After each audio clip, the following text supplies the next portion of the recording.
Hello and welcome back to the channel, everyone.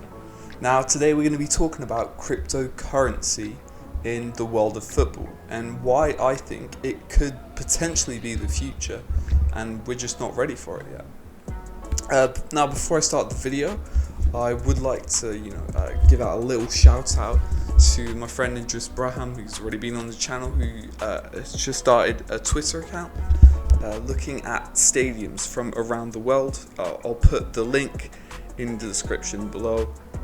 All follows would be appreciated, and now let's get into the video.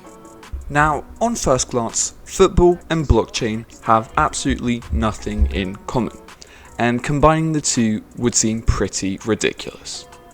And well, the truth is, yes, it sort of is ridiculous, but some people have made some pretty creative ideas combining both, and we'll start off by looking at the fan-controlled league. Now, our good old American friends have created what they call the Interactive Football League. Now, the Interactive Football League is taking your basic American football games, but giving the fans quite literally the power to change every single play of the game. Now, unfortunately, they can't get kitted up and go on the pitch, but they are the ones deciding which plays will happen in the game. Now, the way this works is that the manager will put onto the app the play options that he's thinking about, and then the fans vote on which play he should run. The blockchain variable comes into play as fan needs to purchase coins that will give them the possibility to vote for the plays they want to be run. The fans don't only vote for the plays, but also the name of the team, the manager in charge, the location, etc, etc. All of this via the coin created on the app. I do think a fan-run league would be an extremely fun concept to look at, since, well, football is for the fans. I at least think it'd be a better concept than the Super League, let's put it that way.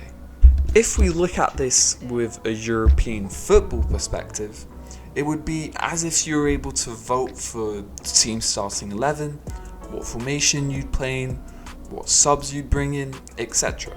Basically a real life football manager. Now, where does blockchain come in all of this? Well, it comes in the fact that fans don't pay to go see the games in this league, but they pay to make the decisions via this virtual coin.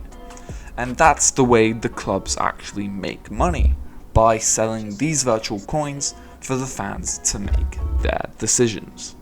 If this does interest you, I'll put a link in the description to the fan-controlled football league. Now, unfortunately, it is American football, but it is still very interesting to see how it works. Another way crypto could influence football would be via what is called the London Football Stock Exchange. The London Football Exchange, or LFE for short, is a project in construction that aims to allow fans to buy tickets, merchandise, stadium tours, etc., all by crypto tokens called LFE tokens.